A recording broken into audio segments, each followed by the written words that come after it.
go. Here we go. Back in the house.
That's live, pal. Oh, man.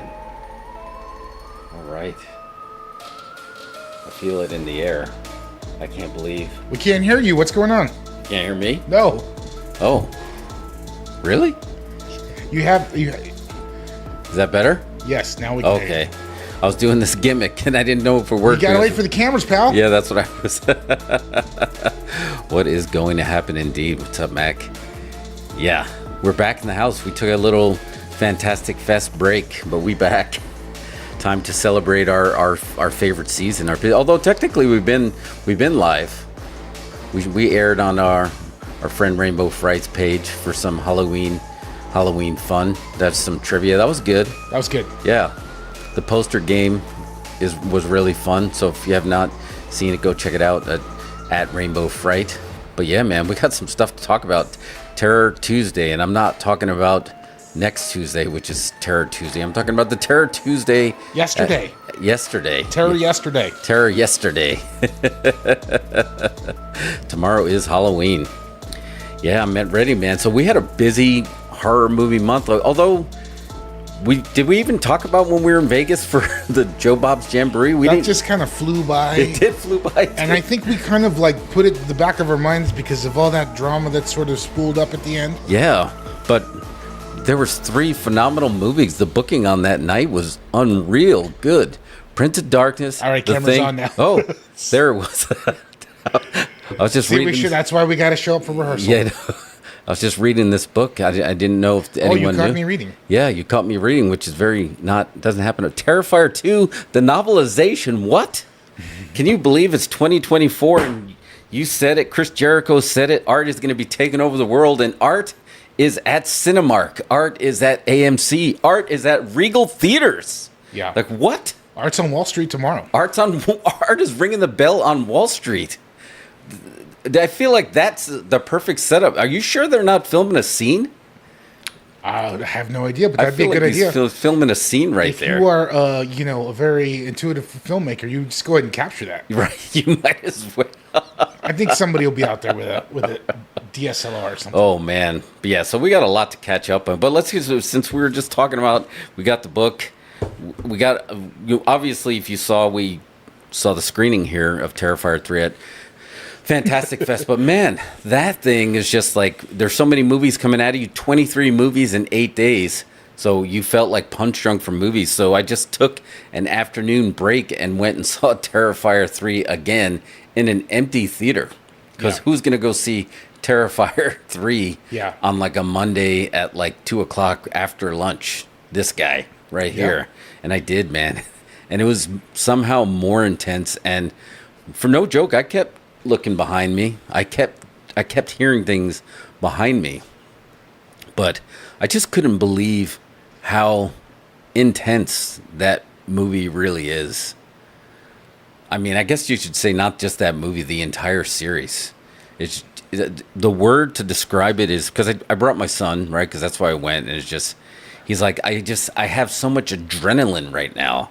What, after the movie? Yeah. He's just like, it's just, I was very tense, and I kept doing the gimmick where you just kept looking to the side to see his reaction every time something happened. Hello, study god. Yeah. I just kept looking to see his reaction, and there was so much like, ugh, or like, ooh. But then there was ones that I'd catch it. I'm like, wait, I don't know if I can look too. Well, I mean, he was watching it with his dad, so he probably felt the same way. It's just he's looking over at you. It's like, Yeah, exactly. I can't believe my dad is watching me watch somebody get a chainsaw up their anus.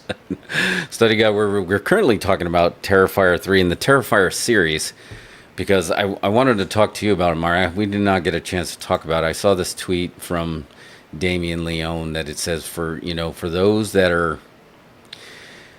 Sorry, I went down the Maurice Jackson rabbit hole, and we're going to look at that too. But he said for those...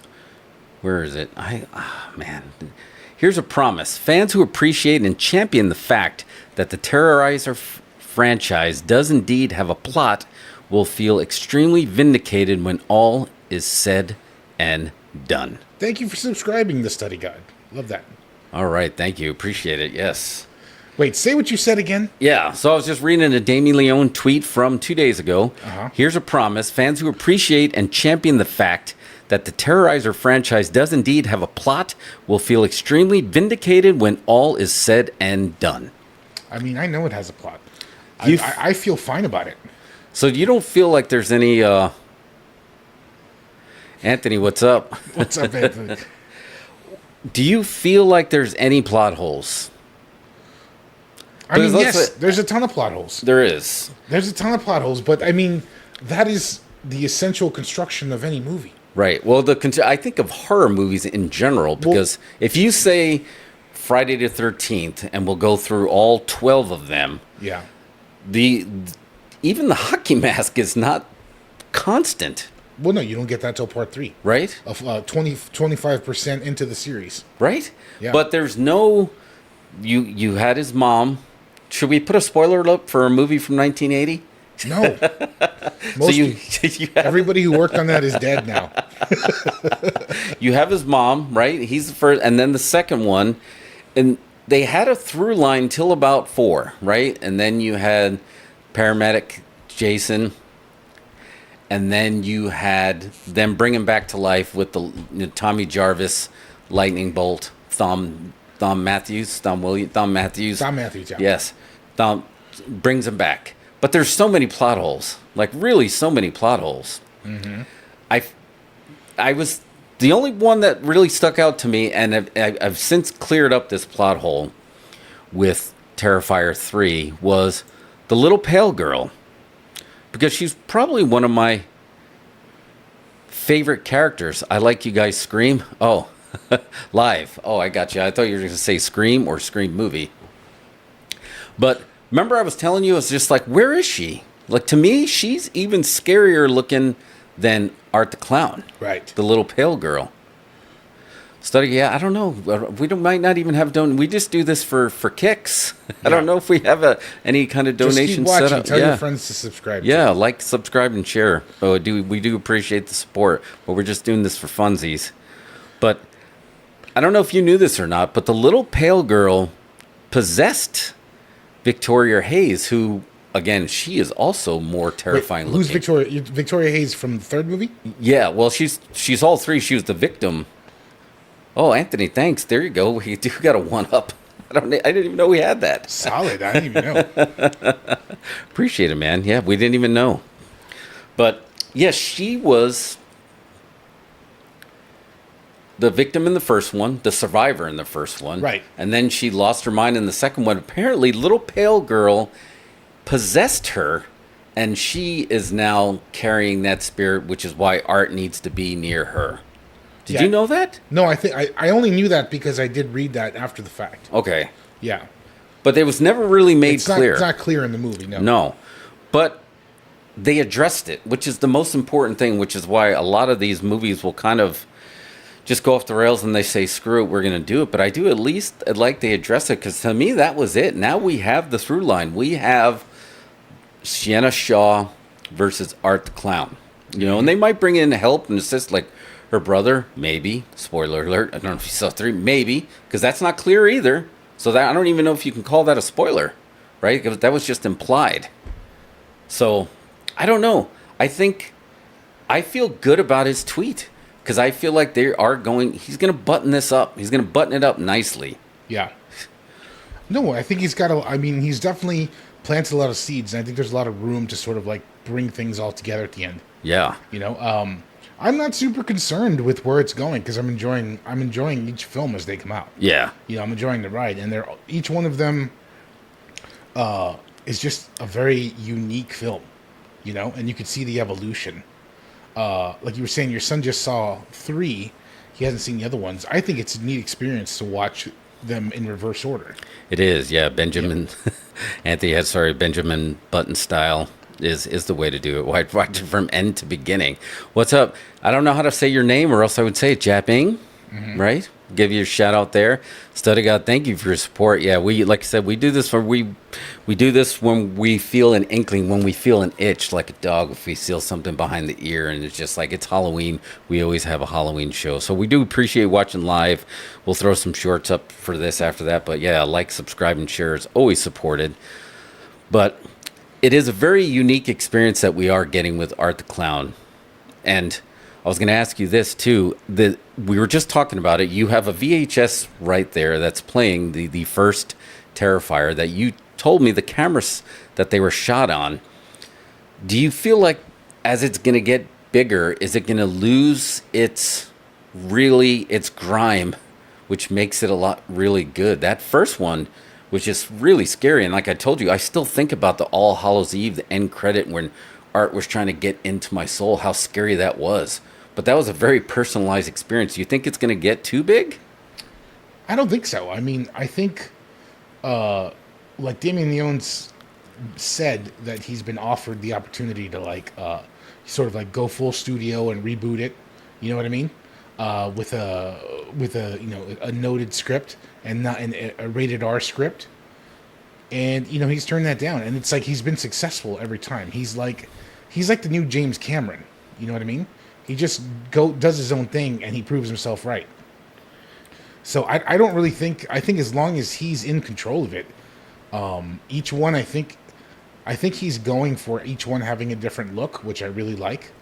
But I don't see them losing their touch as long as he's at the helm. Yeah, that is good, and he seems so. I mean, we got to talk to him that night. He seems so stoked about it still. He doesn't feel burnt. He feels like he's just getting started on there. How many more do you think he's going to want to do? Well, he said just 1 or 2 more. Just 1 or 2 more? Yeah. He's already projected that. So I don't know. I imagine, I'm sure the producers and agents, the folks in charge, why don't you do a 2-part finale? How about a 2-part finale? Folks love that. That is the way to do it, right? Yeah. Man, if you had a 4 that releases one Halloween and then ends on a cliffhanger that takes you to the next Halloween, Avengers style, like 1 year, that's the way to go. Yeah. Study Guides is blowing up the chat. Awesome. Blowing up. There's your shout out, man. But yeah, man, are you gonna go see it?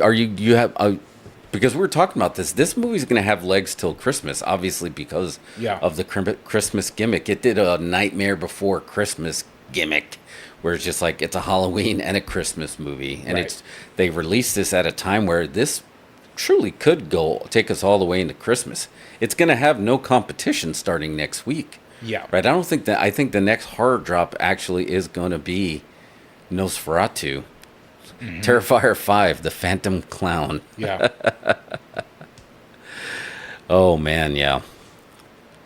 But I don't know, man. Like you said, it is a very unique experience. I think this is going to be one that's kind of studied Yeah. in the future. The way I was watching, was it Behind the Monsters on Shudder about Freddy Krueger, and it's kind of interesting how Freddy and Art have a very similar track, right? Like you feel like the first Nightmare on Elm Street was supposed to be true terror, and then somewhere along the way, you would almost say people would say Freddy became somewhat of a baby face, and people started cheering for him, and really he became the draw. But then he was everywhere, right? He was going on talk shows, he was in music videos, he was everywhere, and it feels like Art has that same trajectory. Like I said, he's doing the Bell on Wall Street tomorrow. So pretty soon he'll be on children's toys and morning talk shows. Yeah, that is gonna come up. Yeah. What is the name of is it not? It's not called Clown Town.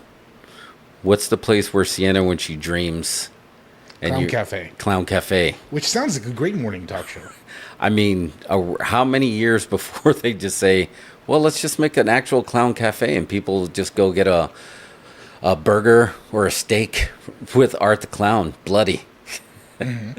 You get a cherry milkshake, so you get that bread, you get that blood. You know what I mean? Yeah, yeah, I know what you mean. I know. But I just feel like he's on that path. So, and I know you've been a champion of this. If you go back to our Thanksgiving show like 2 years ago, you were pushing everybody. You're like, Terrifier 2 is a Thanksgiving movie. Let's make that happen. I was pretty behind, honestly. Like I said, it'd been kicking around long before, since the first Terrifier. You know, again, and like I said, I passed on the chance to watch the premiere of Terrifier 2 just because it sounded silly to me. Yeah, and you were right there. Killer Clown, a 2.5 hour Killer Clown movie. I can't do that. Dude, you're right. I mean, when we worked at our, what did we call the digital marketing company? That was like years ago. And I was like, we should make a movie about a clown. And you're like, nah. Yeah. You weren't really into clowns. Yeah. It just seems so on the nose, a killer clown. But in Damien Leone's defense, he's technically a mime, right? He is a mime. But the thing is like he's honed it for so long into like this very original character. Yeah.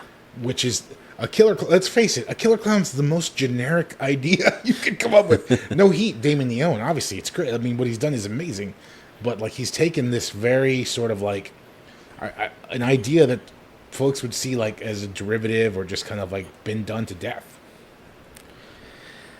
and yet turned it it worked. into this hugely successful underground film series. Yeah, and with no signs of stopping. So it is now, as of October 30th here, the highest grossing unrated, non-rated movie ever. Yeah. Did you? I actually had a look at that. We talked about it. It's not against the law if you buy a 17-year-old buys an R-rated ticket, right? We thought it was law like smokes, like cigarettes or buying alcohol, but apparently it's just like it's more of a guideline. Yeah. So, but they couldn't go for the rating because if they would have got the NC-17 rating, those theaters that we called out here in the beginning, Cinemark, Regal, AMC, would not be able to carry Terrifier. So they just forego the rating and just put a disclaimer instead of a rating. Yeah. But a rating before that was basically just an official disclaimer.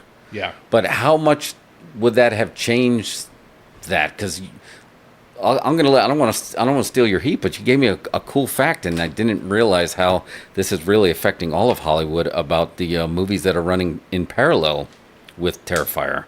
What's that? The Wild Robot. What about it?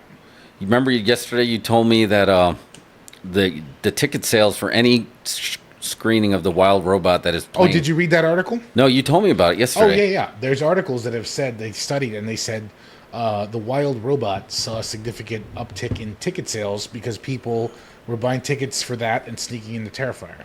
Yeah. I mean, is that the name? I don't know, Anthony. Is that the name of the Wild Robot, or did I just make that up? It's called the Wild Robot. It is, right? Yeah. And we didn't see that. Sorry, I'm chatting here too at the same time.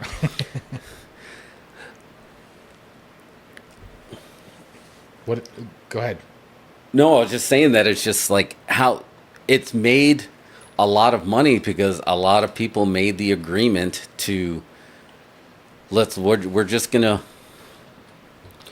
going to let this play out as is, and we're not going to worry about it, because you feel like there's got to be a bunch of people at these theaters that are turning a blind eye, because you can't tell me that everybody who's this $50 million doesn't have kids under 17 watching this movie, right?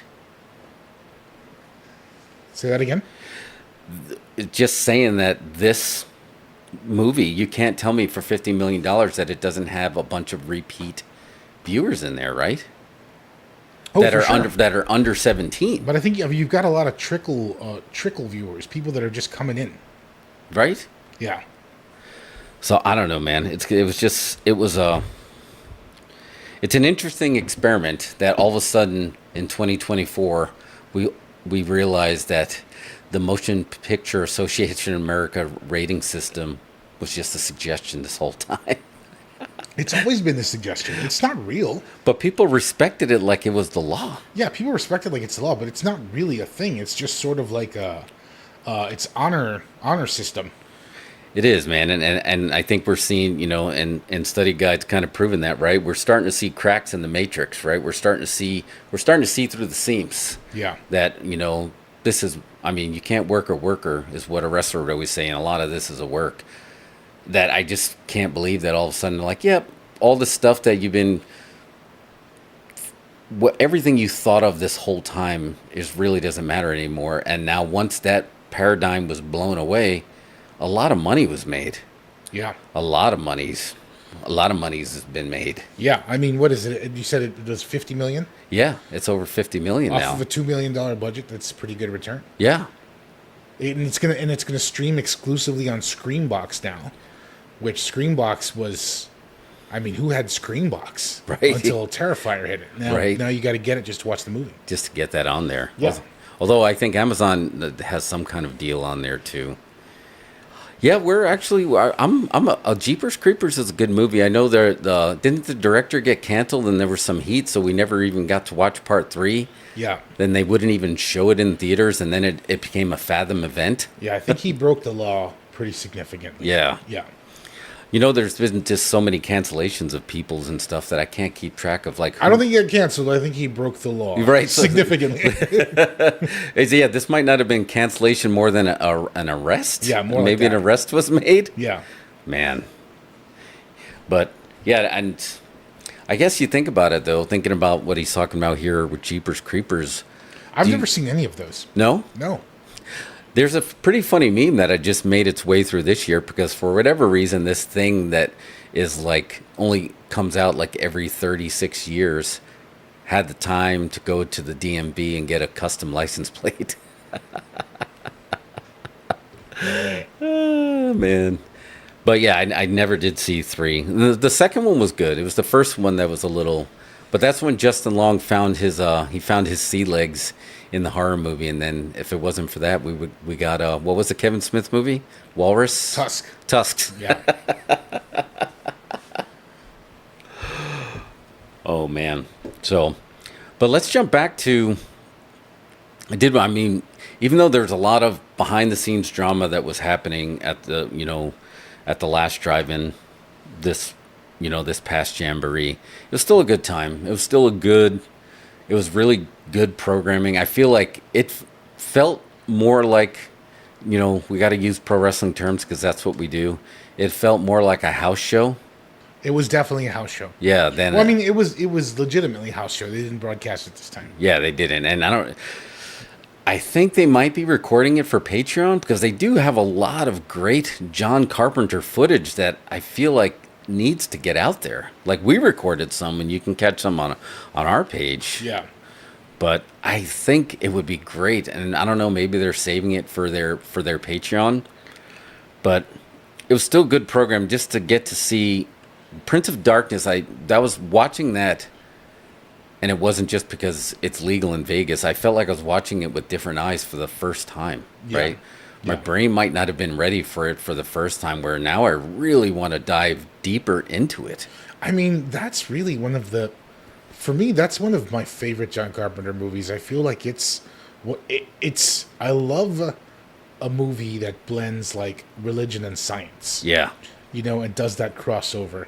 And like it really works it works as a horror movie, but it also works as a sci-fi movie at the same time.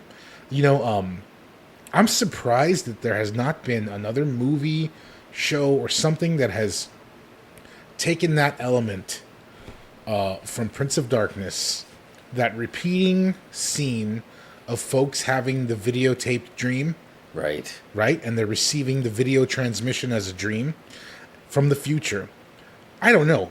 To me, that is just as good as Marty McFly's DeLorean. I feel like that's such a great idea. Why has no one else done that? Almost better, just because I feel like the DeLorean feels like fiction, where you feel like, if we're talking about life as a simulation, it's going to be some kind of broadcast, right? The quantum telling study over here is just like the quantum entanglement is just like communication is happening with no time dilation and no travel time delay. It's happening instantaneously, right? So if time is all happening at the same time, that would be something that travels faster than fiber, right? Faster than light, to have that type of travel. So just to think, if you had a way that you needed to broadcast these to everybody's conscious, right? We all have our Wi-Fi receiver in there. Yeah. To broadcast a type of dream to everybody's consciousness seems more plausible now than ever. More plausible than it did in, when was this, late 80s, early 90s, when this movie was made? Yeah. Right? I mean, yeah. Well, John Carpenter was always sort of ahead of his time. All his films have gone on to be respected later. Yeah, man. I don't know. I think I really want to watch that movie again. I feel like this is going to be I'm going to have the same moment with Prince of Darkness when I'm watching it at home that I did with Donnie Darko finally, that we're going to make peace. We're going to make peace. Yeah. You have issues with it still? No, not at all. If anything, I have more. I'm more confirmed that something is good. Good is going to happen. Yeah, I had not seen it. I had not seen it in the theater. I guess. I mean, I feel, is the drive-in still the theater? I don't know. Yeah. Is it the same thing? Does that count as the same thing? And, well, it's more of an experience, right? Yeah. But I remember I did see it in the theater, and I remember seeing it for the first time was just like, that was the movie that made me start to really appreciate horror movies, Yeah. I was really glad they played that one. That was an interesting experience. Sorry, Study. I had to put Study in timeout for 30 minutes. Oh, you know how to do that? I don't know how to do that. Yeah, I thought it was just like chattering, but then all of a sudden it just like started just seeing a bunch of spamming emojis. Okay.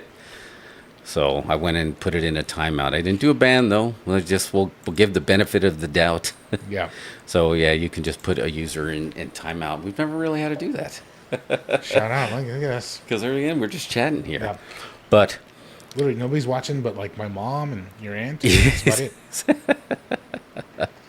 But yeah, that was really good programming, because I feel like it felt more like a house show too, because Joe Bob really went into that. Hey, I'm curious about this. Like, Yeah. I want to know. Yeah.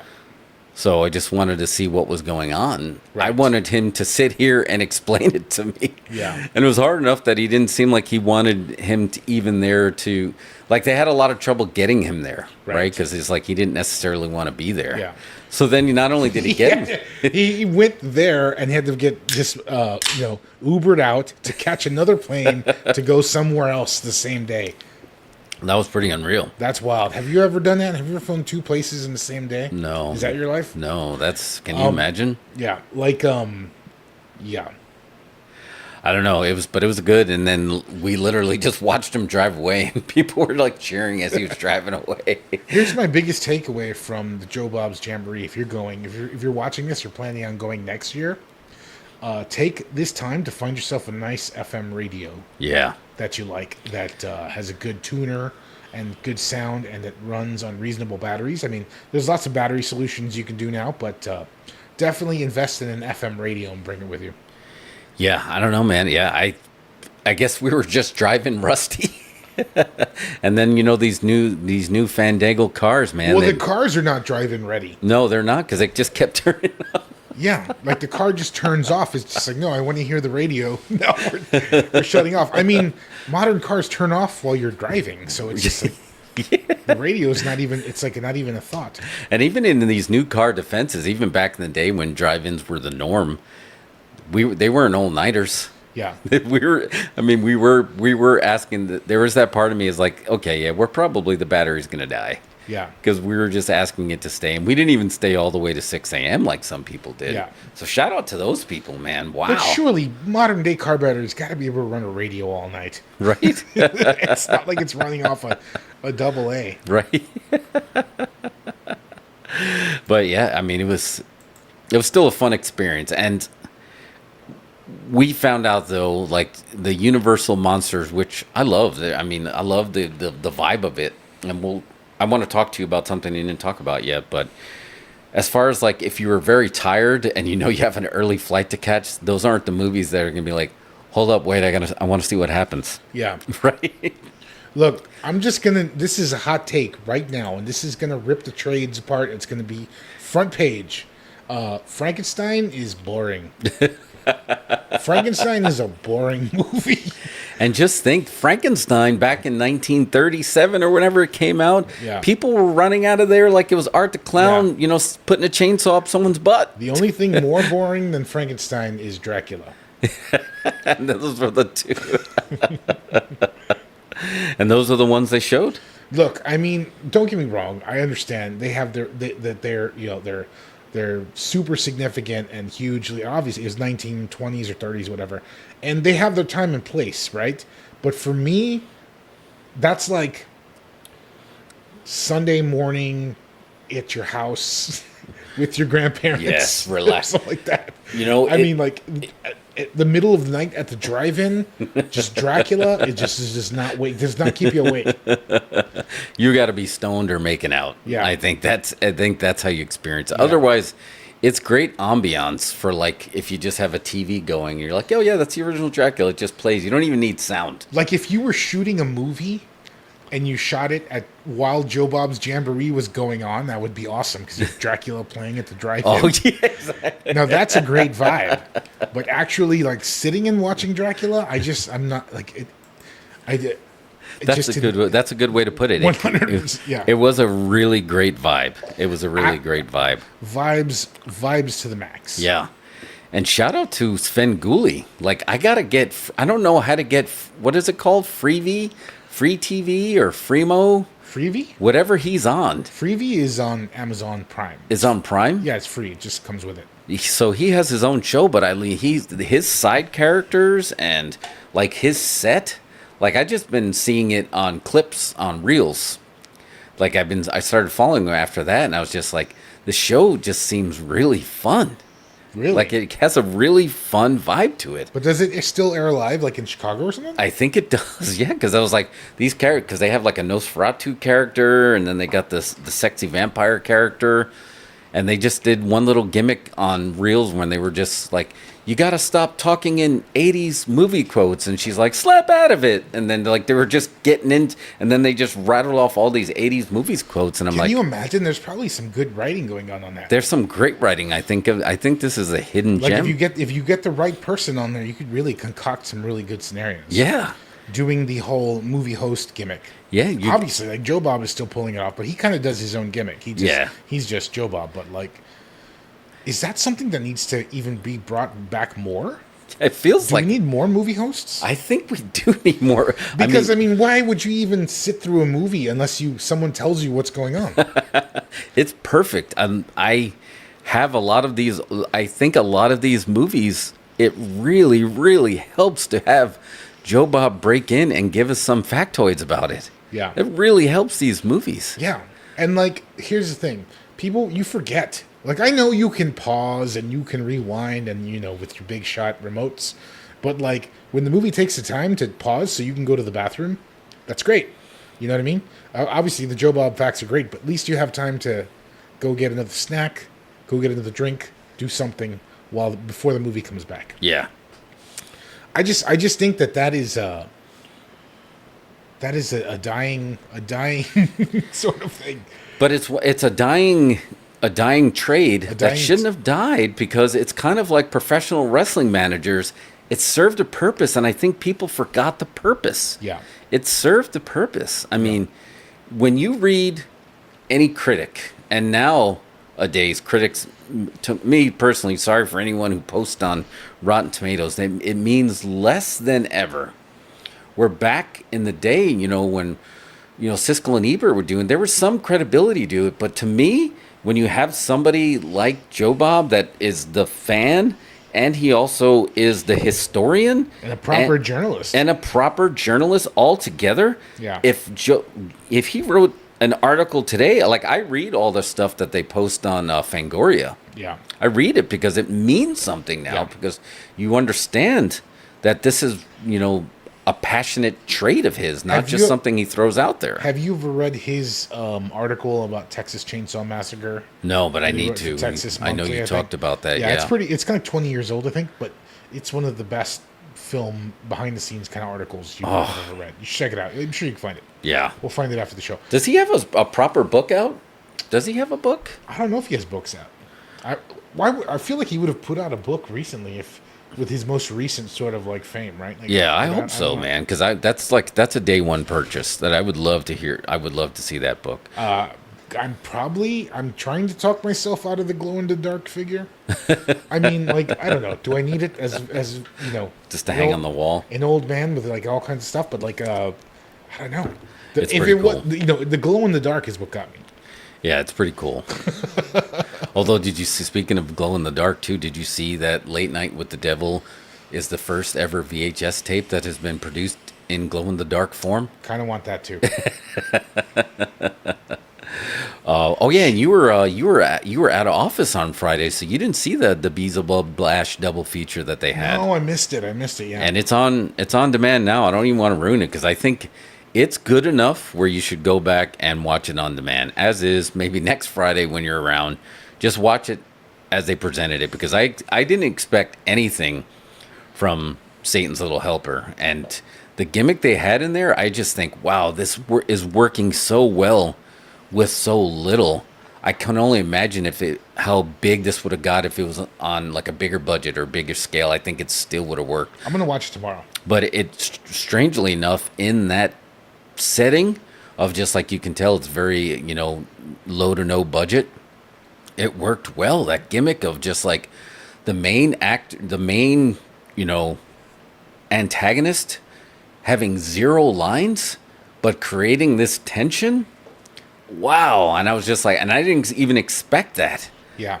So yeah, props to that, and it was really good. And then of course the second film was Late Night with the Devil, which they waited smartly.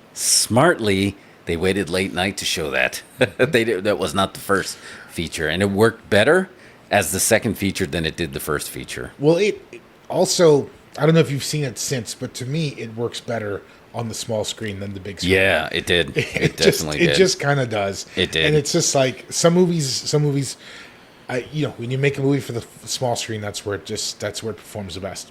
But it feels really good. To see it on tape, I think would be great. It worked well, man. It was a great episode. I was glad to see them back. I don't know if they're ever going to be able to make peace with the drama. I hope they do. I can tell you there was no musical segment in this for obvious reasons. Sure. But they did do like a fake VHS flashback of Joe Bob's pilot from the 80s, which was good, but there was no music. So you got to hope that maybe they're trying to work it out, right? I don't know. Are you an optimist? We don't know what the heat is. I don't know. Like, look, my final deduction from what I read and what I heard and going back and forth, this is a work office conflict. Yeah. That just gets resolved by somebody leaving. It's just one of those things. Yeah, you know what I mean. It's not. It's not personal, but it's just work. Yeah. You know what I mean. It's behind the curtain. We see the entertainment portion. We see the fun. Right. But behind there's a lot of people working Hard too. Yeah. And that's how it goes. Whatever. It's like, yeah. I think the way that Joe Bob and Darcy responded was good and classy. You know what I mean. Yeah. It's just. And obviously, for John Brennan, he felt like his grievances were heard. Like, I feel like they seemed reasonable. Yeah. You know what I mean? But again, when it comes down to it, it's work stuff. It is. And it's a shame because he's a great musician. And I would be there day one if John Brennan and the Bigfoot came to town at the Paramount Theater and played. Yeah. I'd definitely go see that. That'd be a great show. He's really talented in a lot of the reason, that opening and closing jingle is all him, and they kept that, but he still has his credit on there. They didn't lose their credit, and I'm hoping, there's the fair compensation there, because again, when you care about something like this, you hope to work it out. Yeah. And it was weird though, because it kind of leaked into the whole mutant fam community, and you feel like they were also picking sides. But then again, it's 2024. You got the Bloods versus the Crips right now. Oh yeah. Of course, everybody's like, you got freaking Jets versus the Sharks. Yeah, you got Mick Foley versus Hulk Hogan. In 2024, who would have bet that? Versus Jocks. Yes, it's everybody. Everybody's just like battling. So, but to be real though, it was kind of dramatic. It all broke on the Saturday day, yeah, night, like right as the movie, and whatever. And it's funny because like as the show started, we were even talking. It's like, does this feel kind of like it feels different, right? Strange to you? Like it feels different, right? And right after that, then all the postings dropped. But again, peace and love to everybody. Yeah, you felt it in the air. So we're just hoping, because especially when it's something that's supposed to be entertainment, there's supposed to be. And we know that's not true, but you feel like when you're in the theater and you're absorbing this material, it touches you, it moves you, man. Like, it moves you emotionally, it changes you as a person. Like, you got that quote that lives in my head for the rest of my life now. It's just like, movies aren't my escape, movies are my reality.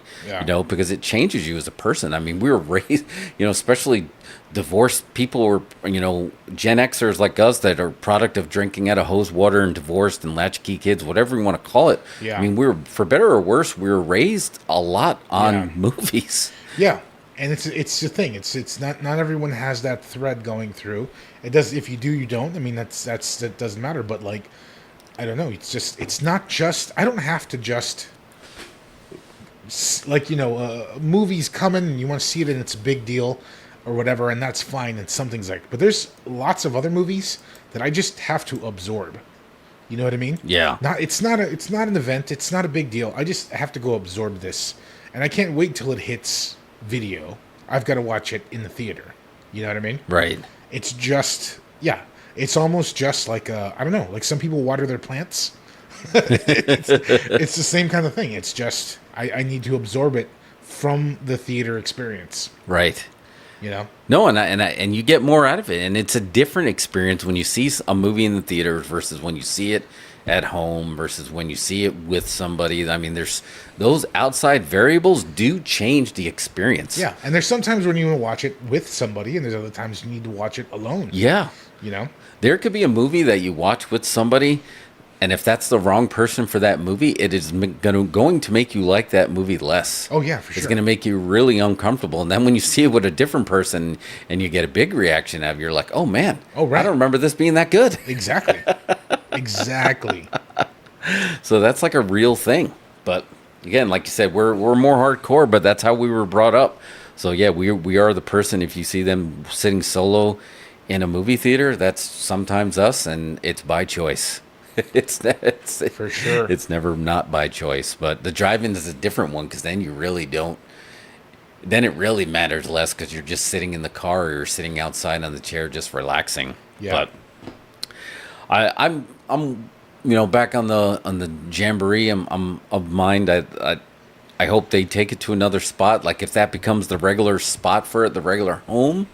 Like, do you need to do it 3 years in a row? That I don't know. Yeah, I'm right? not sure. Yeah. Because something has to be different, and because there's also part of the scenery, right, of what you're Right. going to do when the movies aren't rolling, right? But I mean, it is a great venue. It is a And obviously, fantastic venue. Las Vegas is a great place to have it. There's plenty of places to stay. There's plenty of other distractions, like whatever. It's a vacation destination as opposed to wherever in the hell Virginia if they have it like Yeah, that. Lansing, PA. I Exactly. mean, Memphis was their upgrade Yeah. from PA. I mean, Memphis is obviously nice, but I mean, yeah. so whatever. I mean, we'll see what happens. I But gotta tell think- you, if I lived in Vegas, I'd go to that theater a lot. yeah, I 100% would. Look, I just think this is my other note from this past jamboree, and if the founders are watching, just like bring in an audio consultant to talk to you about the audio. We could do it. We could do it, but I mean, Las Vegas is full of professionals that can totally do Yeah. it, because I feel that was an issue. I'm just gonna call that out. This is not a Yelp review, but I think that the sound was an issue. It was big. It was It distracting. was a big issue. Obviously, you get it on the car radio and that fixes it. But it's not on the ticket. Bring an FM radio with you. Yeah, which we would have, but Would've, yeah, totally. it I wasn't. have a stack of them. But I just feel the audio was an issue. I think the PA was not sufficient for the space. And yeah, you can do other stuff. You can get clever and put a like you said a PA system in the middle with another radio receiver to boost the signal.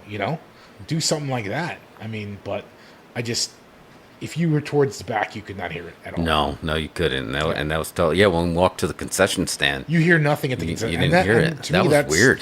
To me, that's sad. because that's part of the driving experience, Concession right? stand should have it on their house speakers blasting. Yeah. Make that has to be a thing. I mean, I was thinking in 2024, I was just like, wow, if I was the concession stand folks there at Westwind, I would have TVs up that would be showing it too, right? And I don't know how much of that signal you can split, but I just want it to be It's got to wherever be I very go. splittable in this day and age. Wherever I go and look, when I'm immersed in that, I want to hear it and I want to see it, Yeah. right? But I think audio is sufficient. So, I mean, just if you could just get us the audio. Anyway, that's my main sort of like... yeah, this is your not Yelp. This is my not Yelp review. I think you should get an audio consultant for the next one. They had to have heard that, right? Surely. Right? Surely. I mean, I don't know. Like, I mean, if any of their peeps were out in the crowd, they'd know. Yeah, they definitely knew. I thought people would be tweeting and complaining, but people did. People were very good spirits, Yeah, they were. I mean, we got labeled a hero by some. Now, we don't like to wear that label. Not all heroes wear capes, but not all heroes drive blue Jeep Rubicons, sky blue Jeep Rubicons. that you can take the top down and turn the radio on, and then people around you can hear what you're listening to as well. Yeah. Oh man, but it's good stuff. But yeah, those cars are not built for drive-ins anymore. You can't leave the radio on. Nope. So we had that, and then that leaked into what we were talking about earlier. I think that's Terror Tuesday. The bookings they had of that were incredible. So I mean, we just happened to go every other week, and our bookings were American Werewolf in London, Attack the Block, and last night The Exorcist.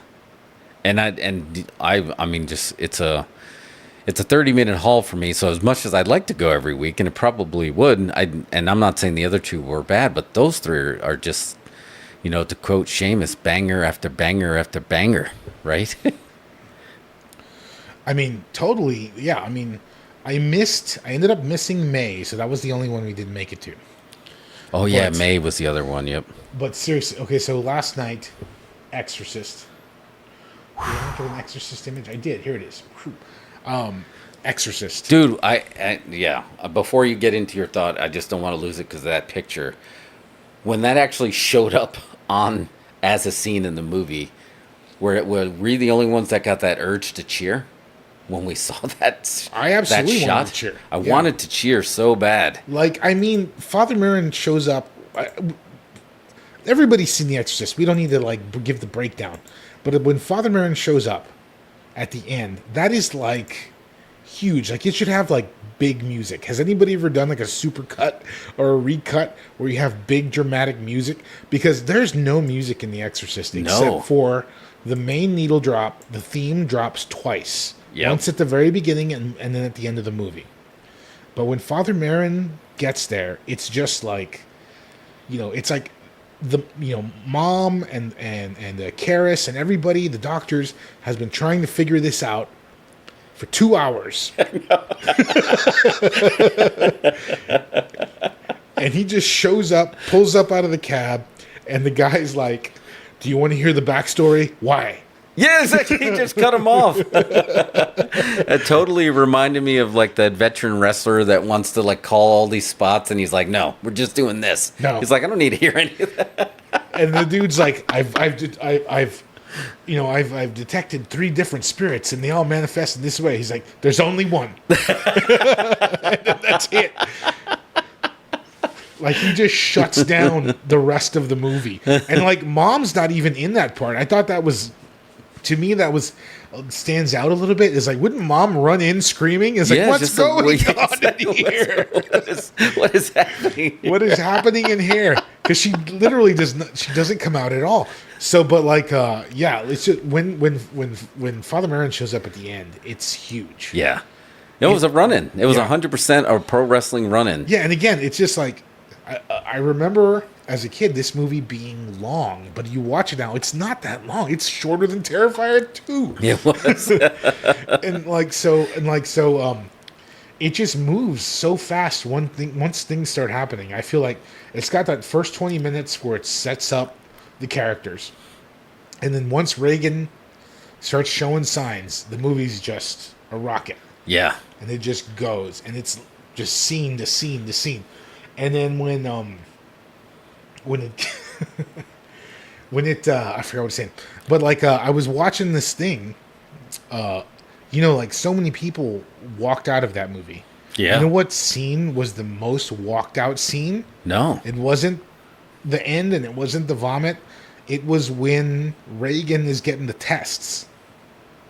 Oh, and they put the thing in her throat, up her throat, to like take a picture of her brain, like. The blood squirting with the little needle gimmick? That was rough, man. Yeah. Apparently, that was the scene that drove the most people out of the theater. Needle fears? Yeah. I mean, it's just so intense. That was very intense. And that had to be by design, right? Freaking, we did that twice. Yeah. They're like, oh, it didn't work the first time? Let's put her in the machine again, but louder. Yeah. And I was just like, what is that? Like, what is that machine doing This right time, now? let's actually put the needle in her throat. But hats off to Joe Ziemba from Bleeding Skull and Agfa. So we got the story here that this was a reel that hasn't been seen in 25 years. It was an original cut that Warner's had locked up in the vault and freaking made some George Lucas changes to... And it was very noticeable those scenes were gone. So apparently we've been watching the new cut all along. Yeah, because of what he said. Because William Friedkin didn't want anybody to watch the original version. I didn't know he had a George Lucas moment, but he did. It's like, no, this will be locked in the vault. And he literally said he called immediately after the RIP.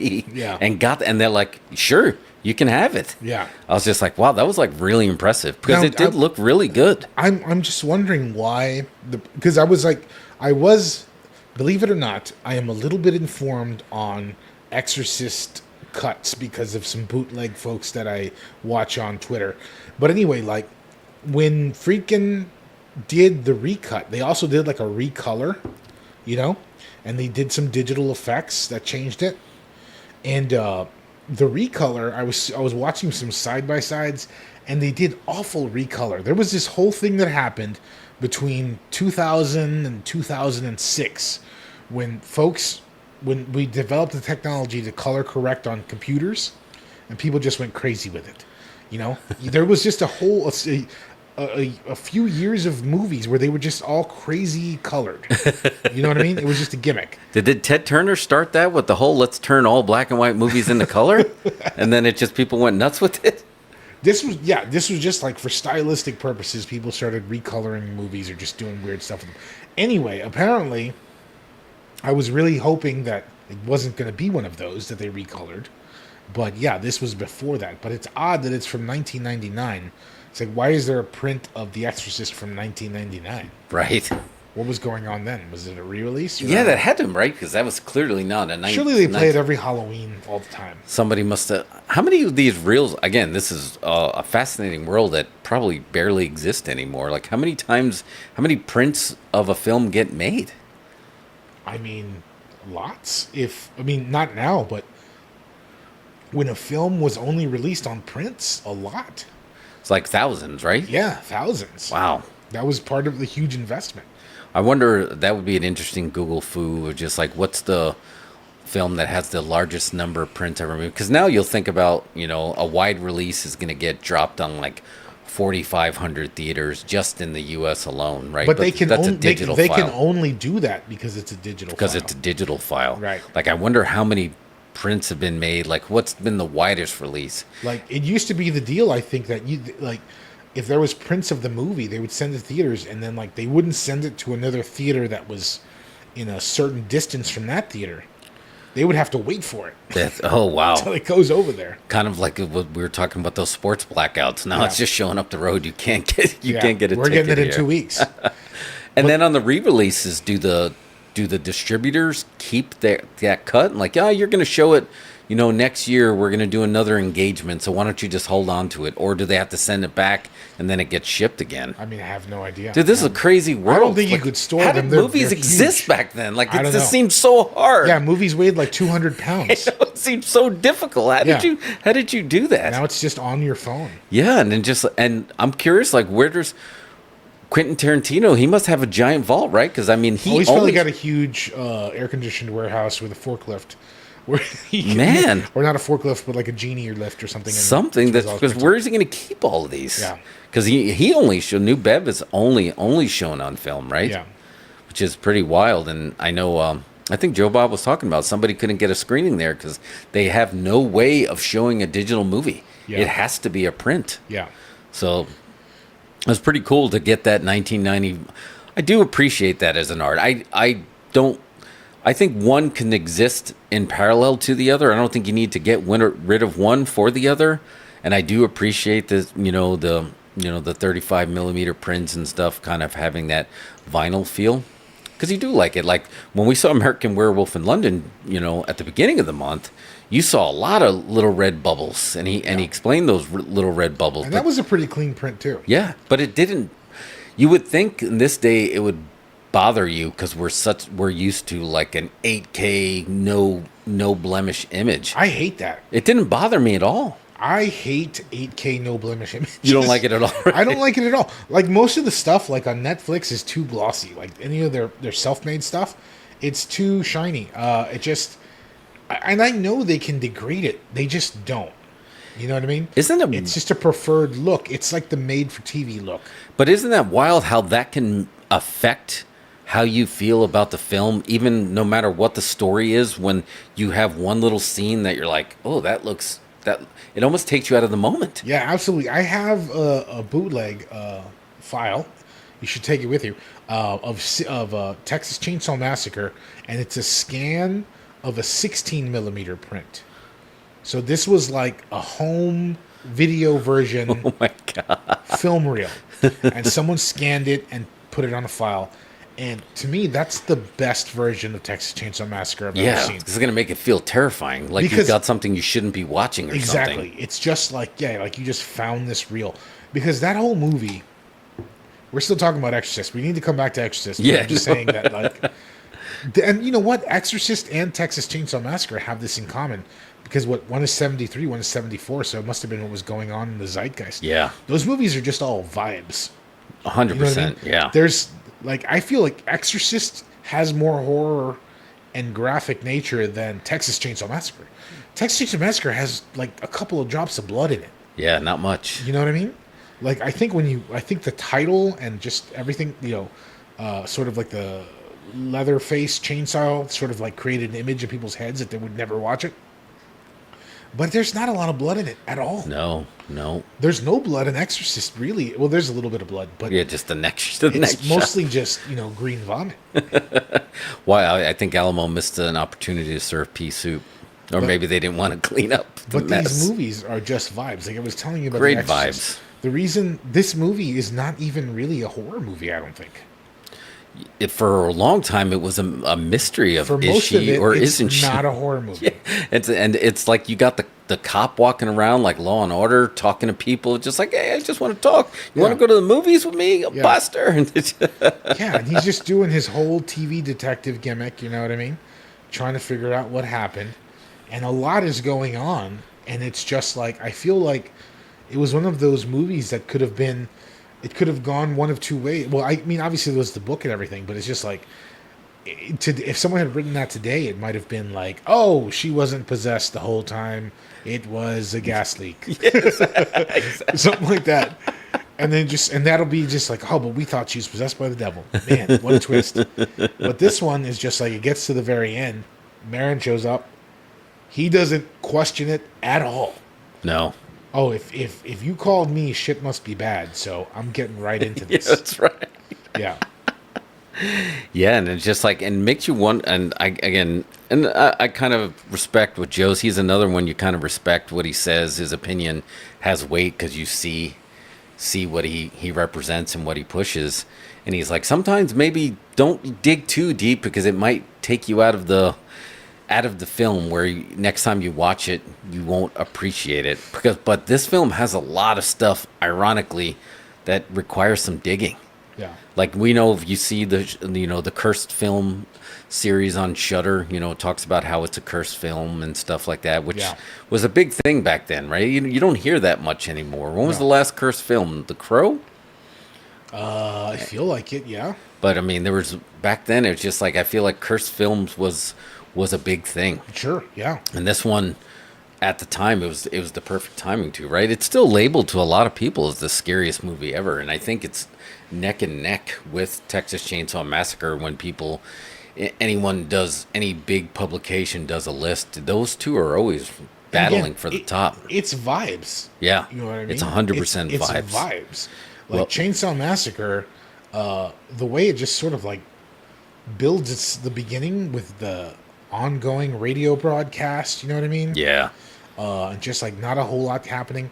But yeah, both these movies just build on vibes, and I think this one is more of just like it's like a religious horror that invades your reality. yeah.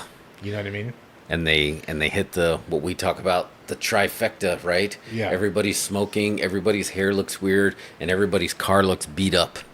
And you know, it's got a bummer ending. Yeah, and the bummer 70s ending. Yeah. It's just like everybody dies and everybody leaves. and it just, and then that was so accepted and normal. Like I think in the 80s, like almost people didn't want to have that happy ending anymore. Right. Now we're all desperate for a happy ending in real life. Right. But yeah, there was I like the backstory for the priest, but like you said, it was a lot. Like you got to know the mom. I don't remember getting to know the mom. Yeah. I remember hearing the voice, Reagan or the demons in Reagan doing the voice of the mom, but I don't remember that we got to introduce the mom. And they just had him like, let's show you boxing for 10 seconds. Right. And then there's a picture of him on the wall boxing. Yeah. I mean, I guess they were just trying to, you really got to know the characters. Well, that's the thing is like this is when like really great movies I think they have a character always who is us, is the viewer. Right. This character in the movie is the audience. So Exorcist has that with Father Karen. Karis, He's us, Karis. Yep. He's the guy that we identify with, and he's got, he's kind of like regular dude. He's a priest, but he boxes and he smokes and everything. You know what I mean? He's got problems. His mom is old and sick and feels bad about leaving her. He's just regular dude, and even though he's a priest, he gets pulled into this exorcism situation, and he doesn't believe it, or doesn't let himself believe it. He's not going to just automatically believe it. Yeah. So it's like through his sort of like doubts, we're bought in, and that's what pulls the viewer in when there's somebody in the movie who just is them. Yeah, that's a great way to put it. Yeah. Because 100% he was our eyes. Yeah. And he was our feeling of just like, obviously we've seen it plenty of times, so we knew, but I imagine that first time of like, is she really? Yeah. Or and I think today more than ever, I think more people would be skeptics like him. Yeah. Like you'd have to be that true believer to automatically jump to get Father Marin. This is a big deal. Like a long way to go that. Yeah. I told you yesterday too, it really, really, like rewatching this again, especially on the big screen with no distraction, made me really more disappointed in the Exorcist Believer prequel, requel than ever before. And I also got to see that one on the big screen, undistracted. It's just like the vibes, man. And I think you figured it out. He was missing the vibes. Yeah. You need that. Like you need Ty West, like created these, his masterful trilogy. Even if people, whichever ones they don't like, you can't deny that he creates a vibe for the century and the time period that those are in. Like I remember when you saw, because we saw X together, I think, and you were like, give him the reboots to one of these franchises from that time period. I don't remember if it was Chainsaw or Friday the 13th, like have him do it, because he knew how to create that ambiance, that vibe, that it's critical for a horror movie, absolutely critical. Like I said, it can't have too much shine, and it can't take you out of the moment. And I'm just disappointed that with Believer, and I hope, because I'm a fan of the franchise, that they that Flanagan could turn it around. Yeah. Because it would be. I mean, well, not to mention they spent $40 million to get the name. 40 billion, right? Was it? $4 billion or something? It was a crazy amount. So you better hope that they turn it around, because which is a crazy amount of money, because there's never even been a successful sequel as far as I don't think. No. Scream I think was successful with their requel, but then that fell off really fast. But they had Linda Blair and they had Ellen Burstyn, and it didn't work. Yeah. And it's just like, why? I didn't see it. So what was? Yeah. What are you gonna watch it? No. I really have no interest in it at all. Like I've seen Exorcist 2, I've seen Exorcist 3, but I don't remember it. But I do want to watch it again because I heard it's awesome. But I don't really care about a reboot of Exorcist. Yeah. It doesn't interest me at all. That Exorcist 3 with that scene, I think everyone with the nurse, right? Right. And the random hedge clippers that were in there. Yeah, it doesn't really interest me at all. Like, the thing is like, The Exorcist, had it not been called that, what if they would have just called it Reagan? Yeah. Would they be making Reagan 7 by now? No, it's just like, because that's really what it's about, Yeah. The exorcism is more. It's not like a horror gimmick. It's like a psychological struggle. Yeah. Whether you can accept the fact that this is going on. Yeah, and I think they didn't, and I don't think that was touched on enough in that one, in Believer. And plus, like every movie that has been about possession since has been a remake of The Exorcist. So. Yeah, sorry, Study, that you were blowing up the chat there, and then it was actually causing us to glitch. We don't have that much, to keep the lights on here, so it was glitching there. So we had to park you there for a bit because the chat was crashing us. But, anyways, there's your shout out too. But so you don't want to see, so you're not going to catch up. I don't even really know how to pitch it to you, other than it felt like they were trying to do the same thing but a little bit different, but like in 2024. But you can't have. There's been better technically exorcism movies than even The Exorcist, if you're just going, which you would put Exorcist, like you said, in some kind of like, it's a psychological movie more than it is a horror until the very end. Right. Where there's been stuff like the exorcism of Emily Rose, and then you have the Russell Crowe one, like his that he's doing it, where it really gets into that.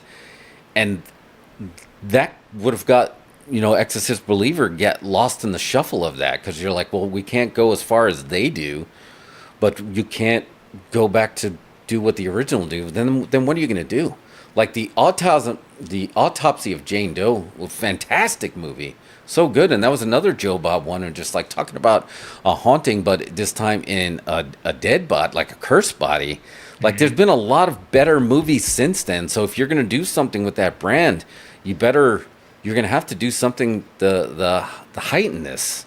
We're still talking about the Exorcist from Terror Tuesday study, but I don't know. It's just like it didn't hit either note. Right. In that. Yeah. But I know it's hard for you to sit through it, because if you're going to watch it from home, it's going to be really easy to walk away. Yeah. I'm just not interested. It just doesn't grab me at all. It's like every new Ghostbusters movie doesn't grab me at all. It doesn't either. Well, let's talk about the other Terror Tuesday movie, American Werewolf in London. Like when they tried to do American Werewolf in Paris, it didn't work the same, right? Because almost like, well, the first one was kind of funny, right? Let's try to make this funny, but then they were leading into it. Right. Well, I mean, John Landis is a comedy director. Right. So he's coming at this from a comedy standpoint. But like I said, we've talked about this a lot. I think comedy directors do great horror. Yeah. Because they understand the timing and sort of like what to do to elicit a reaction. And they take their comedic chops and plug them into horror. I think it works really well. And like American Werewolf in London is pretty funny. Yeah. It's funny. Like most of it is funny. Funny and kind of intense at the same time, right? But it does work. Yeah. Just like you got, I just never, when we watched it this last time, I didn't realize how funny this movie was. Like overtly funny. Well, I was just watching it as a kid, and you got, Jack all shredded up, and he's like, you can eat your toast, just, yeah. I didn't mean to call you meatloaf, like that kind of stuff, but now, like, you can appreciate it, but back when it was like a little scarier, you're like, when you're younger watching it again. But the thing that got me was we were talking about hitting those 70s tropes that make these movies scary, and this was right on the edge, right? Because this was 1981, so film was starting to change a little bit. It had a really bummer ending, but then not only did it have a bummer ending, it kind of made it funny. They're like, oh, okay, she's calling him out. It's just like, Jack, just like, David, it's me. Pow, pow, pow. Bomb, ba, ba, bomb, ba, bomb, ba, bomb, bomb. Like he's gone. Yeah. They show him with holes in him. Well, and then they do the bomb, ba, ba, bomb, ba, bomb, ba, bomb, and then it's over. Well, that works because they sort of like set that up throughout the entire movie when there's only moon-themed songs throughout the movie. It's Blue Moon, Bad Moon Rising, Moon Dance. Yeah. Ironically, they didn't use Werewolves in London, even though the title must have inspired it, right? No, Werewolves in London had to come after. It did come after that? I don't know. It had to. I don't know. I just remembered in the Sting Part 2, right? The Color Money. Didn't know Tom Cruise use it. All right, later, study guy. Enjoy Netflix. Go watch Woman of the Hour if you want a nice little fast horror movie. Is that a good one? Well, I enjoyed Woman of the Hour, but we can talk about that. That's triple R if you got 3.5 hours to spare. Oh yeah, that's the way to go. Study. Go ahead and watch triple R. But like, yeah, I mean that whole movie, it almost just builds to that ending needle drop. Like it gives us that just horribly sad and graphic and violent ending, and then just that Blue Moon needle drop.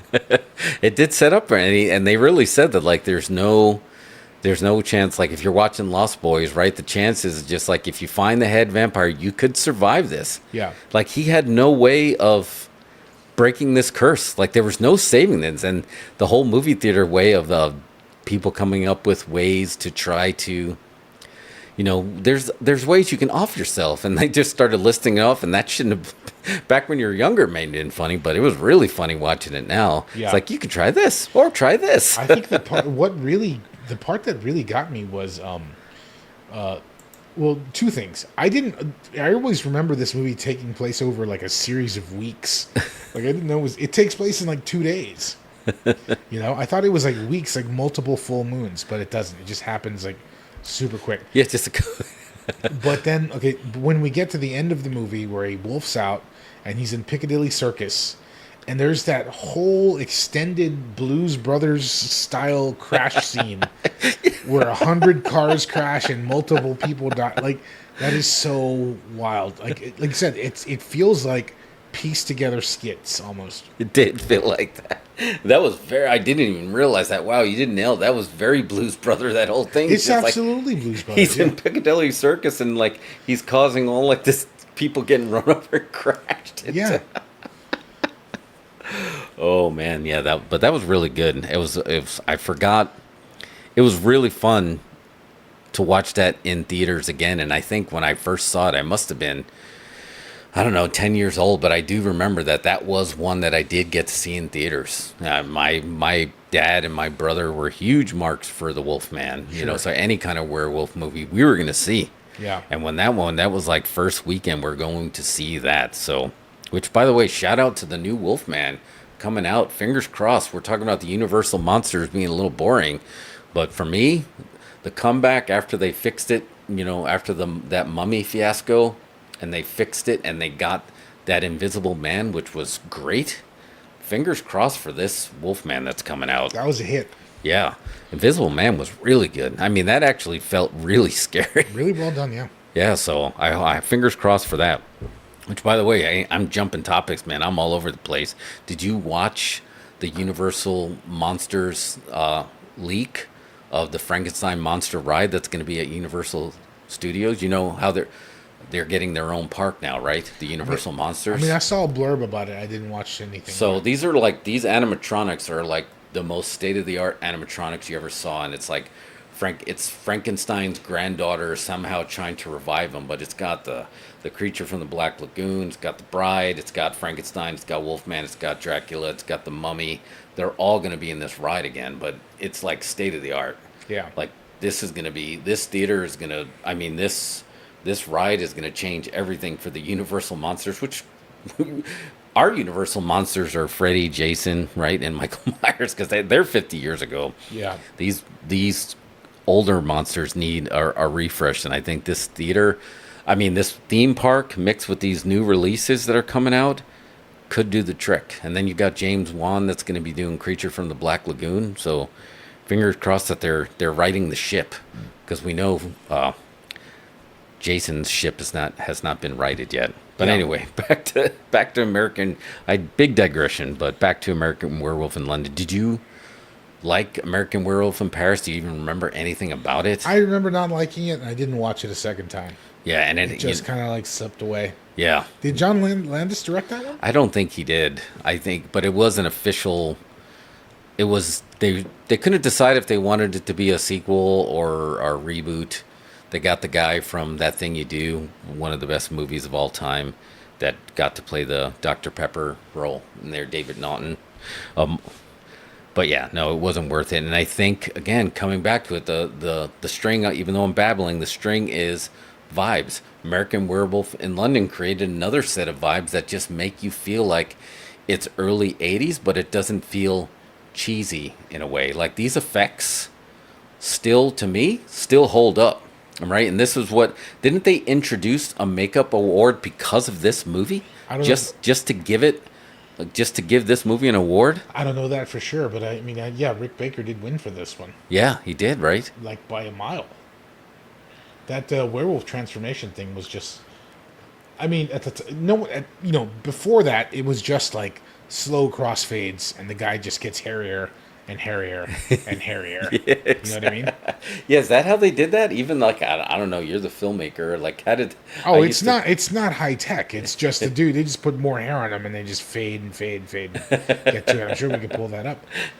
But like Does somebody have to keep hitting pause like stop motion? yeah, for sure. Oh my god! And then the guy's got to be like, don't move, stay as still as possible. And the makeup people run in and put more hair on him, and then they hit record again, and then more, and then pause, then more hair, and then record again. And that's how they did Wolfman back in the day. Oh, I had no idea. Early Wolfman. But this Wolfman, yeah, I mean, this transformation was great. It really was good. Just to think this was like for 1981. Like, this inspired so many people. I mean, this was when, Tom Savini, was the young Tom. He must have been looking at this like, oh man, this is great. But he was doing stuff in the 70s, dude. This was like, we really didn't know that this was like the Renaissance era for those makeup artists, right? Right. I mean, I guess what's his name? K&B is still around, right? They're still doing their stuff, Right. but it's kind of like you have to. I think you said this a while ago. You or Mike. It's just like our human eye can almost feel that uncanny valley when something doesn't feel necessarily real. Right. And sometimes the CGI will do that. Yeah. Where these practical effects that they pull off like this, it doesn't feel uncanny. It feels like it makes it feel like it's really happening. Yeah. Right? It still feels real even if it's old. Yeah. It still feels like, oh well, that's what real life looked like back then. Yeah. Whereas like you have these bad effects. I think it's like from the late 90s through the early 2000s, digital effects were really bad, and you could there's so many movies that just have that in them. Yeah. Again, not that I should be booking Alamo's food, but why didn't they have a special on Dr. Pepper's For American Werewolf in London? Right? what's the Dr. Pepper reference? Naughton? That was before American Werewolf London. He was only known for being in Hot Dog the movie and Dr. Pepper commercials. Oh, I didn't know that. I drink Dr. Peppers, don't you know? It's part of the original show. And was he unbookable? I'm a pepper, he's a after- pepper, she's a pepper, he's a pepper. Wouldn't you like to be a pepper too? You never saw those? We could probably. What? So wait, wasn't he? So after American Werewolf in London, was he unbookable? Yeah, he might have been. I don't know how much he was actually in after that. Let's just. Why did this never happen? Why was there never a team up with Naughton from American Werewolf in London? What's the name of the actor? David Naughton. David yeah, Naughton. he played his character's name was David. And then David Naughton should have done a team up with Zach Galligan from Gremlins. Oh yeah, because they Zach Galligan. Yeah, they look so much alike. They could have been brothers Oh man. and teamed up to fight some other animal force. Oh man, I can't. So Texas didn't get those Dr. Pepper commercials? They had to have. I don't know. But you're talking early 70s. Yeah, that's true. There's not a lot like Might because. not have seen him. Well, he would actually Hot Dog the movie. I didn't realize was after that. I knew him from Midnight Madness. Hot Dog the movie I was not allowed to watch. It Oh, came okay. on Showtime after midnight, That's so right. There was, it had a certain connotation. yeah, I just didn't realize. He's got to be a hit when he goes to. I mean, he should cut a deal with Dr. Pepper. We should just drive up to Waco and make this happen, man. Yeah. But yeah, I'm trying to see after that. I mean, he started getting into. Okay, the budget was definitely dropping on some of these movies after Hot Dog the movie. And American Werewolf London was definitely by far his biggest movie. He was in Private Affairs, Overexposed, Steel and Lace. So you know what channel he was on? Wild Cactus. Oh yeah, So he does have a credit for 2023 called Waking Nightmares, Dr. Doolin. Oh, he was in Planet of the Apes, the TV series. Interesting. But yeah, I only knew him from the Doctor. I was like, the Dr. Pepper guy is going to be a Wolfman? I was like, yeah, it's going to be great. wow, it's crazy that you were ahead of that. That you knew that ahead of time. Man, that was just, again, I don't Like know. it's not. It was just the thing. It was just like you didn't know when movies were happening. They just happened. Yeah. Like I remember the first time the first Batman trailer dropped. It's like, what? There's a Batman movie? Yeah. Isn't that wild to think Yeah. that? Yeah, I remember. Was supposed to now 2.5 years ahead of time. it would just be when the trailer dropped. Like, you didn't do it unless you really were into like reading some magazines, and even then it just felt like it could have been fake. Right. Like, how often did you read in newspapers about, I don't know about you, like ET2 is coming and there's going to be a second Officer and a Gentleman, because those were the big movies in 1982. Right. Those movies never happened. Right. Right, but now you would realize that, because you'd have 10 different dirt sheets writing about it and why it happened and who dropped out of the project. And you think back then people knew what development hell was, right? Right. Which is where probably a lot of these movies went and died anyway. Right. But anyway, and speaking of another great movie, we got to just give props to R.I.P. I mean, you broke the news to me with Terry Garr. Man, her young Frankenstein stuff lives in my head rent free. Yeah. I almost when I came to the door and on the studio, and you said make sure you don't ring the bell, and I was gonna make a what knockers joke, but it was just like in honor of Terry Garr, because I mean, I don't know about you, but like what knockers and roll in the hay, roll in the hay. What is that from? She said that's Young Frankenstein too. Oh, okay. Would you like to have it roll in the hay? And he's like, He's like, roll in the hay, roll in the hay. But man, I'm looking for. I would love that one. I never saw, and obviously it was 1974. Yeah. Did not see that on the big screen. Yeah. But would love to see that on the big screen. Right. Because anytime those clips pop up, and whether in TikTok or Instagram, I have to watch them, and it's always good. Yeah. Because Gene Wilder, I mean, it was peak Mel Brooks. I mean, it was just everything about it. But Terry Garr was a big part of that, of why that movie worked so well too. She was like, I compare her to another actress today, but like, her counter, like, in her time period, in her heyday, she's like America's wife. That's a good way to put it. She's like every Joe's wife in every movie. Yeah. You know what I mean? And I feel like now that's I forget her name. Linda Cardellini. Oh yeah, you're right. Now she's everybody's wife in every movie. But before 100% Linda Cardellini, right. we had Terry Garr. She's Mr. Mom. Mr. Mom, right? It's like, I can hear that champagne chilling. You can hear that? I knew it. It was so good, man. But yeah, and she was Tootsie. She was in Tootsie too. Tootsie, yeah. But for some reason, Young Frankenstein is just one that kind of just lives in your head, Right. And you can't.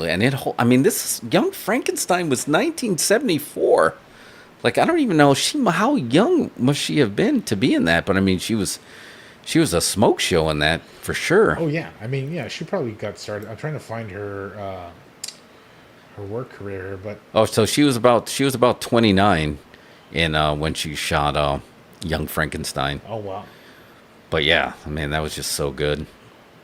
So yeah, I mean, I guess it sucks because, again, what we were talking about earlier, like, we had no internet escape, when we were dealing with anything that we were dealing with at home or any family problems or anything. It was just, the comfort was rewatching these movies like over and over and over again, right? Yeah, and it you was just watch them over again. it was just the tapes you owned. Yeah. And you just like, or you dubbed, Yeah. But yeah, you just watch them over and over again. So I think even though, we're coming to the age where, I mean, she was almost 80. So, I mean, but it's starting when this happens, you're starting to feel like family members are passing, because in a way, these are the people that help mold who we are as human beings now, who we are as adults. Yeah. So when someone passes, just like, why do you care about this, this actor who's 80 years old that just passed? And it's like, you don't understand, this Terry Garr. Yeah. Like, it means it's so much. So when you texted that, I was like, oh man, it just like hit. I mean, Every time to this day, if I'm making a tuna fish sandwich, and once you get the can, you read the table, it's like whatever tuna, it's like the tuna with a heart. yeah, exactly. Schooner tuna. So good, man. And then she was in like a lot of forgotten classics that never, Oh God, Oh, she was in Oh God, The Black Stallion. I mean, there was some stuff that you'd go back and watch, and you're like, oh my gosh, I had no idea she was in that. It's like she was in The Conversation. Yeah. Francis Ford Coppola. I mean, wow. But yeah, I mean, that hurt. But I'm really fingers crossed, that we get to catch a big screening of Young Frankenstein. I would like to do that.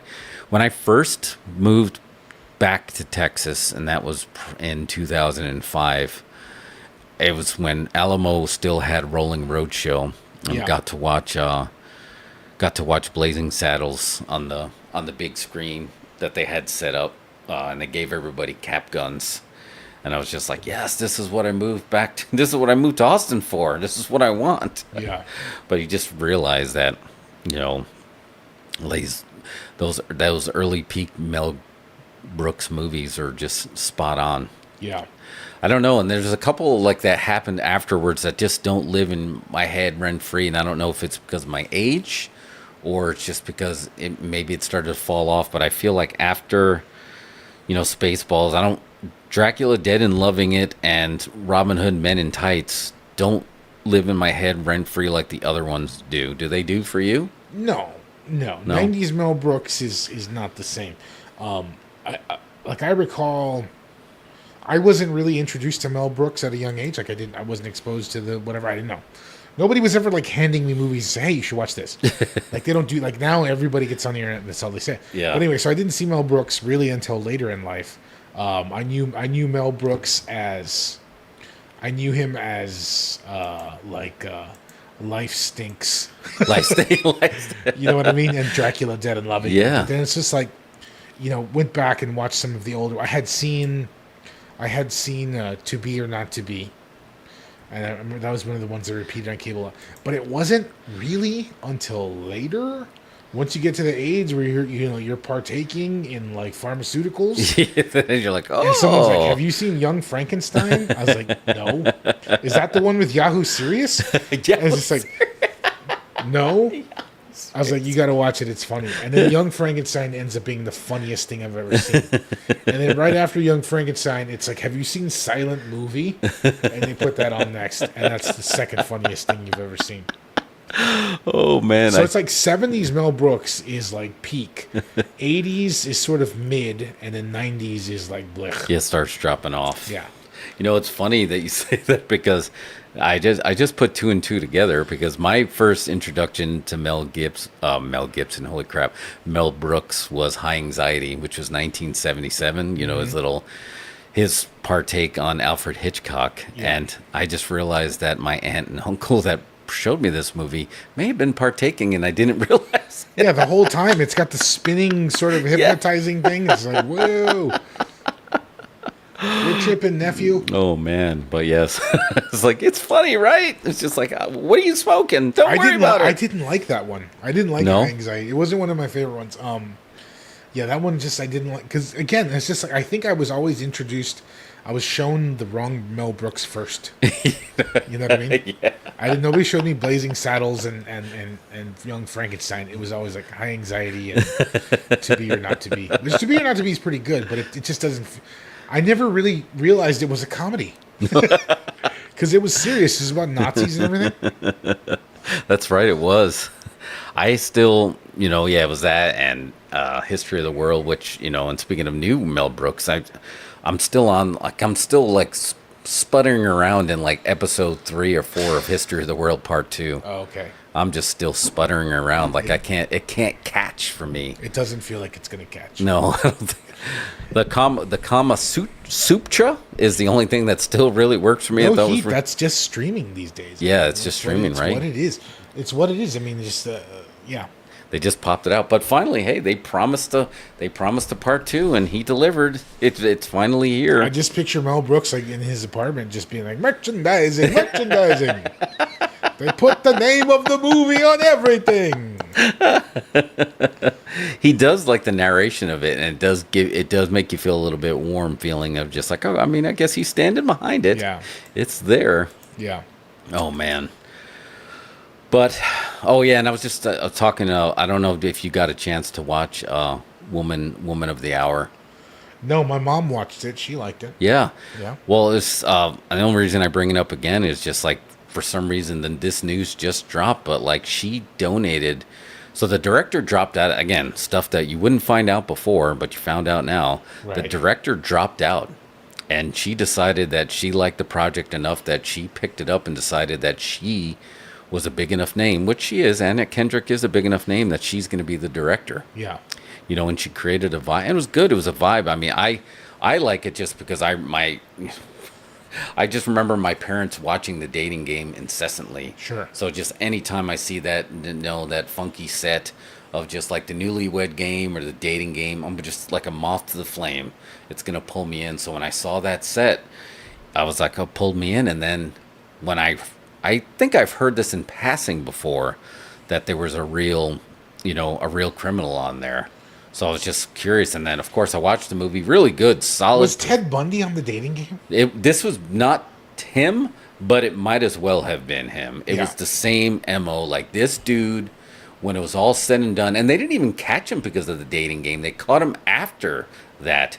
But this dude got linked to like 130 different crimes. And this is because it's the 70s, right? There's no internet. There's no John Walsh, America's Most Wanted. There's no, like, he was on the FBI's Most Wanted list and then still got picked as a contestant on the show. Yeah. That's how little information that they had to go on. It was right? literally like, this killer drives a blue Dodge, and that was just like it. That was all you found. And that's how they linked them all. I mean, the cops back then were kind of doing like the cop was doing in The Exorcist, just kind of walking around the stairs, kicking grass over, lifting his, like he had like maybe just do a Google search. No. I appreciate that. Right? I love real cop work where they just think about it. Yeah. I think that's every cop show that comes on nowadays. It's just like something happens, and then what? Let's ask the computer, and they put stuff into the computer, and the computer says, "Well, there's a 70% chance of this."